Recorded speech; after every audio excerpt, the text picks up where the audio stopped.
जमाल, आप बताइएगा, आप क्या समझते हैं ये जो अख्तर जान मेंगल साहब तशरीफ नहीं लाए, और मेंगल साहब की तो पॉलिटिक्स वो तो करते ही बलूचिस्तान के ऊपर है। आज बड़ा मौका था उनके पास इसके ऊपर बात करने का। फिर महमूद खान अचकजई साहब वो यहाँ पर नहीं आए। चले तहरीक इंसाफ के तो मामला तो और थे, ये लोग कम से कम आकर आज बात कर सकते थे अपनी। इन लोगों का ना आना, इसको आप कैसे देखते हैं? देखिए जी, सबसे पहले तो हमें ये चीज़ तस्लीम करना होगा कि जो नेशनलिस्ट सियासत ये लोग कर रहे हैं, ये जो सियासत ना ही बलूचिस्तान के मफाद के लिए, ना ही बलूचिस्तान की आवाम के मफाद के लिए, इसकी चंद वजूहात हैं। जब ये, जैसे आपने ख़ुद कहा कि जब ये ट्रेजरी बेंचेस पे बैठते हैं, अख्तर जान मेंगल साहब ख़ुद चीफ मिनिस्टर रहे हैं बलूचिस्तान के, महमूद खान साहब की पार्टी को भी चीफ मिनिस्ट्री मिली थी, उनको भी कोalition गवर्नमेंट के तहत गवर्नमेंट मिली थी, तो ये बातें वो नहीं करते थे, ठीक है जी। लेकिन जब जैसे ही वो ऑपोजिशन पे आ गए तो नाराज़गी भी स्टार्टें हो गई, फिर ग्रीवेंसेस भी आ गए, तहफ़्फ़ुज़ात भी आ गए हुकूमत से, और फिर आपने इमरान खान के दौर में देखा, ठीक है जी, जब वो किस तरह के मरात लेते थे और नाराज़गी कोई भी नहीं थी।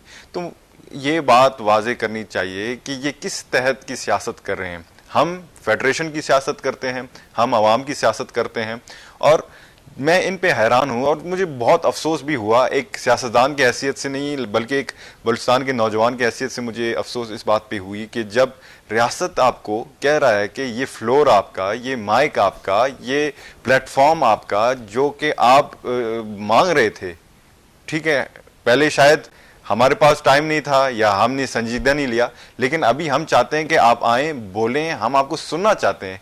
फिर आप कहते हैं कि नहीं जी, हम नहीं, ना ही इस फ्लोर को इस्तेमाल करना चाहते हैं और ना ही हम आपसे बातचीत करना चाहते हैं।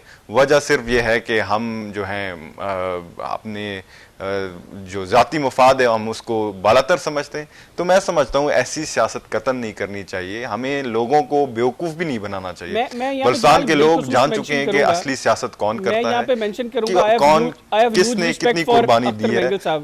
मैं बड़ी रिस्पेक्ट करता हूँ उनकी, लेकिन मुझे बड़ा अफसोस हुआ जब मैंने वो बरखा दत्त वाला बिल्कुल जी, we also have huge respect for him. Barkha Dutt वाला इंटरव्यू था बलूचिस्तान के अंदर, जो इंसर्जेंसी में एक बड़ा एलिमेंट इंडियन इन्वॉल्वमेंट है।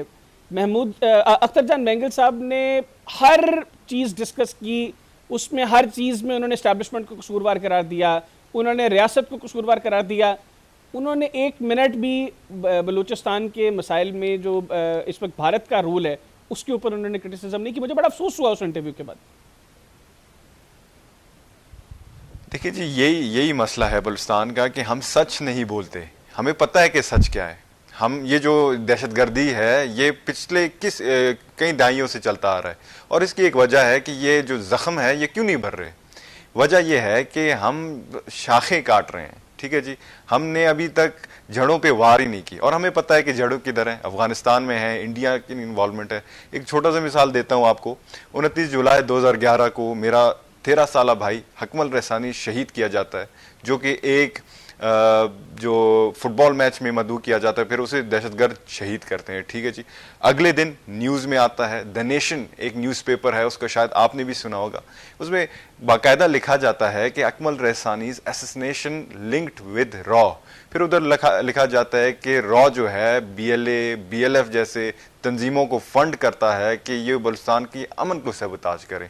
दूसरा, अगर सबूत ही ढूंढना है तो कुलभूषण यादव से बड़ा सबूत तो नहीं है हमारे पास।